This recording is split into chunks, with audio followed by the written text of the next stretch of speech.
So, welcome back to part 4 of my very, very long life update. If you haven't seen the first 3 parts and you're interested, go do the thing. It should be about 3 or 4 videos before this one.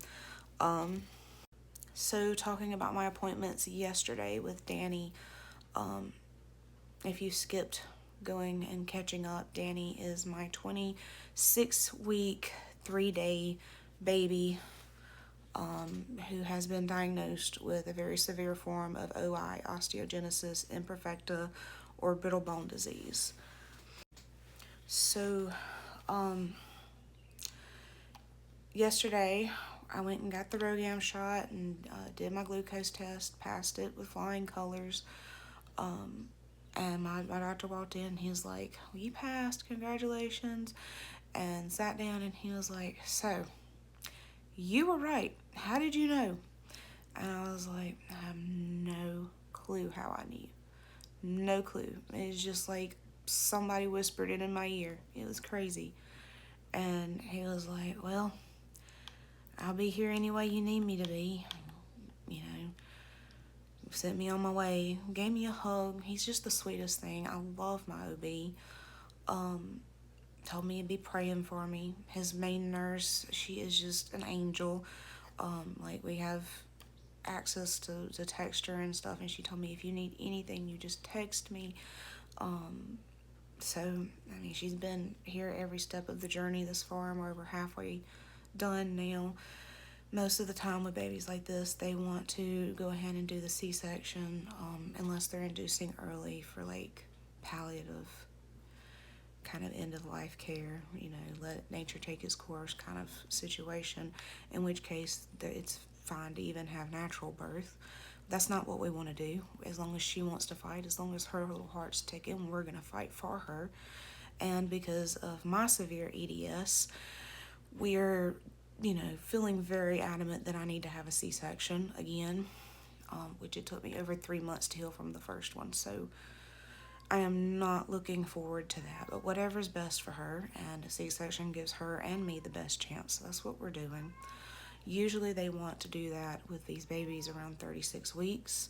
I haven't got final word on that yet, but if that's the case, we've got 10 weeks left until we get to meet her, hopefully. My appointment with my regular OB for the glucose test was first thing in the morning. That's how they usually like to do those. And then right after lunch, I had my appointment with the big gun, the maternal fetal specialist over at the big hospital who mentored my first maternal fetal specialist.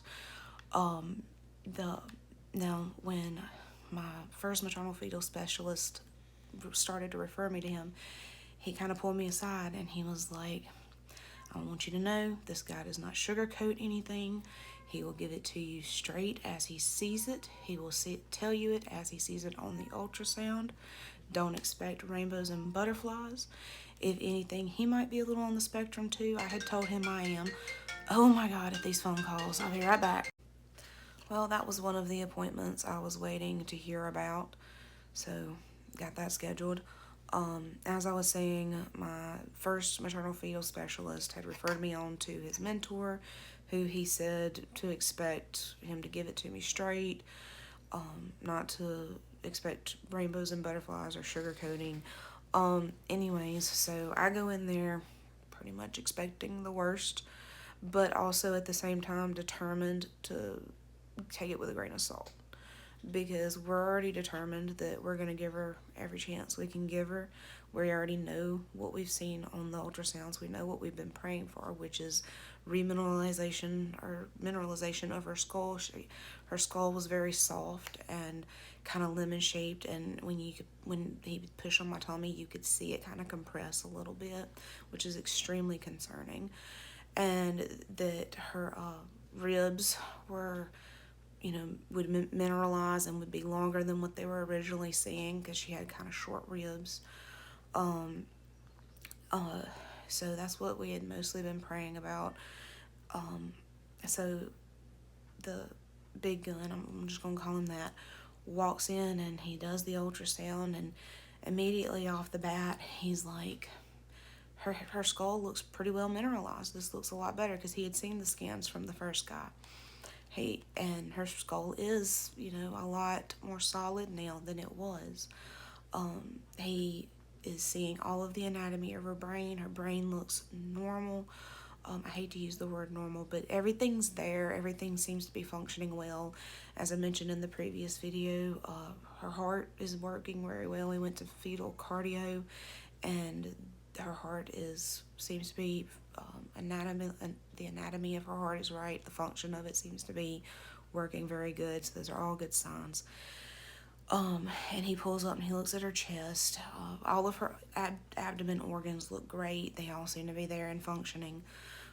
He looks at her chest and he sees lung tissue. So her lungs they're there and they seem to be a decent size. And her ribs, they're a little short, a little bit. But functionally her ribs are going to be pretty fine, he thinks. They're a little bit short, but they're there and enough there to aid in her breathing, if there is enough room in her chest. Because with these babies, they want the size of the heart to be 50% or less the size of the chest. Right now, if it's over 60, that's generally considered fatal. If it's over 60, there's not much chance of her being able to survive. Right now, it's like 57 point something. So she's right there in that gray area on that. So now we're praying real hard about that. And also, up until this point, they had not seen any fractures. There was some real bad bowing in her femur that the first maternal fetal specialist thought could have been possibly a very early break that had not healed right, or it could just be bowing, because bowing in the legs comes with this form of OI, and short and bowed arms as well. But so this guy does think that was probably a very early break, judging by how severe the angle is.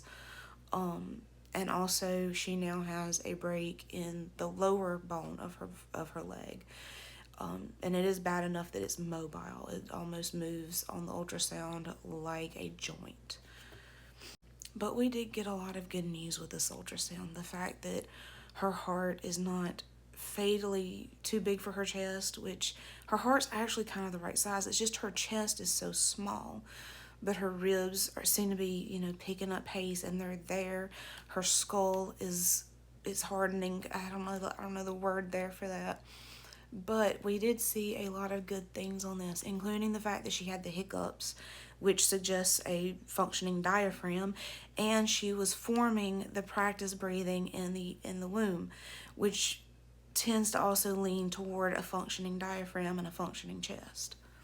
So this guy, while he says it could still be fatal, he thinks she has a decent chance.